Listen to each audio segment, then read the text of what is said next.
ये है उत्तर प्रदेश के लोकप्रिय उपमुख्यमंत्री बृजेश पाठक, जिन्होंने न सिर्फ गरीब और बाढ़ पीड़ित जनता का दिल जीता है बल्कि उनका भरोसा भी जीतने की कोशिश की है। इतिहास में पहली बार कोई राजनेता ने तामझाम में खर्च हो रहे पैसे को लेकर प्रशासन को फटकार लगाते हुए इस तामझाम के पैसे को आम जनता के लिए प्रयोग करने की हिदायत भी दी। ऐसा करके उन्होंने ये भी जताया कि वो राजनीति से ऊपर अपने कर्तव्य को आगे रखते हैं।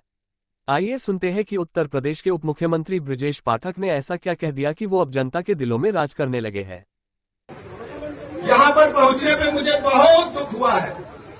मैं जिला प्रशासन से कहूंगा कि बाढ़ राहत कैंपों में इस प्रकार के लिए टेंट की व्यवस्था हमारे आने पर भविष्य में न की जाए।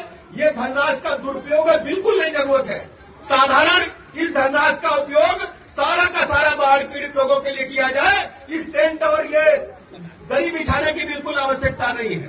ये सारे के सारे पैसे हमारे भाइयों को, बहनों को, बुजुर्गों को मिलने चाहिए और बिल्कुल भी आवश्यकता नहीं है।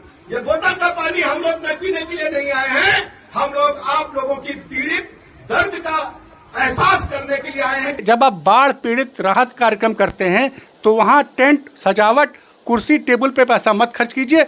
उस पैसे को बाढ़ पीड़ितों की मदद के लिए खर्चा कीजिए। ऐसी बात भारत में आज के ज़माने में किसी राजनेता के मुंह से सुनाई नहीं देती है। तो हमने सोचा कि क्यों ना बृजेश जी से खुद पूछें कि और उनके मन में क्या क्या योजनाएं हैं पब्लिक के लिए। असल आम जनता ने, उत्तर प्रदेश के 25 करोड़ लोगों ने ये दायित्व हम सबको दिया है कि हम उनके बात को सुन कर के उनके हितों की चिंता करें, उनके दुख सुख में काम करें। आदरणीय प्रधानमंत्री नरेंद्र मोदी जी लगातार इस दिशा में काम कर रहे हैं। आदरणीय प्रधानमंत्री जी की जो गरीब कल्याण योजना है वो जन जन तक पहुंची हैं, लेकिन बाढ़ और दुर्घटनाएं ऐसी विभीषिका होती है जिसमें तत्काल लोगों को राहत देना होता है।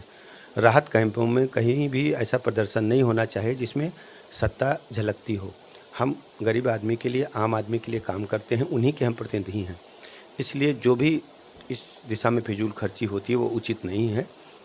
यदि कोई समारोह है तो उसे भव्यता दी जानी चाहिए, लेकिन दुख के अवसर पर इस प्रकार की भव्यता देना मुझे अच्छा नहीं लगा, इसलिए मैंने ऐसा कदम उठाया। तो क्या आप कैबिनेट में इस तरह का कोई प्रस्ताव लाएंगे कि इस तरह की फिजूल खर्ची बंद हो? अभी तो इस बात की चर्चा नहीं हुई है, लेकिन अवसर आएगा तो जरूर इस पर हम लोग विचार करेंगे। बृजेश जी, आप बहुत संवेदनशील नेता हैं। परसों उन्नाव का एक वीडियो वायरल हुआ था जिसमें एक बेटी रो रही थी, उसको फीस नहीं जमा हुई। मुझे बताया है उस बेटी का पता करके जो भी उसके खर्चे हों सरकार उठाएगी और हम पूरे प्रदेश के लोगों के साथ हैं। किसी भी स्थिति में उनको हम कोई कष्ट न होने दें, ये मेरी जिम्मेदारी है।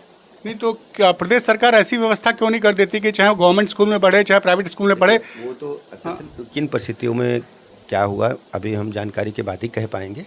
सरकार के जितने भी स्कूल्स हैं वहाँ पर बहुत ही मिनिमम फीस है। नहीं, ये प्राइवेट स्कूल का मामला है सर। प्राइवेट स्कूल में हमारे पास अच्छे स्कूल्स हैं, हम अपने स्कूल्स में भर्ती करा करके उनको बेहतर शिक्षा दे सकते हैं।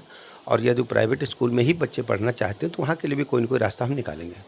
अच्छा, ये दीपावली के दिन एक दिन पहले अयोध्या आ रहे हैं प्रधानमंत्री जी, तो इस विषय में आप क्या कहना चाहेंगे? पूरे प्रदेशवासी उनका हृदय से स्वागत करने के लिए उत्सुक हैं, तत्पर हैं और बड़ा हर्षोल्लास का माहौल है। और पूरे अयोध्या सहित पूरे देश दुनिया में इस बात की चर्चा है कि अयोध्या में जो दीपावली मनाई जाती है, दीपावली से पूर्व वो बहुत अद्भुत होती है।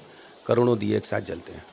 सर, चूंकि आप जनता की बात सुनते हैं, मैं यहाँ देख रहा हूँ काफ़ी लोगों की भीड़ लगी हुई है, मैंने पता किया था रोज़ यहाँ लोग मिलने आते हैं, तो क्या आपको एक अपना हेल्पलाइन नंबर जारी करवाने की सोच रहे हैं जिससे जनता सीधे आपसे बात संपर्क? हेल्पलाइन नंबर से वो अव्यवस्था होती है, हम सीधा मिलते हैं। जब हम सीधा नहीं मिल पाएंगे तब हेल्पलाइन की बात आती है। मैं सीधा मिलता हूँ सबसे। तो जब जिलों में दौरे में जाते हैं वहाँ भी मिलते हैं आप? हाँ, लगातार संपर्क में लोगों का रहना ही हमारा काम है। सर, आपने जो समय दिया उसके लिए बहुत बहुत धन्यवाद। आभार।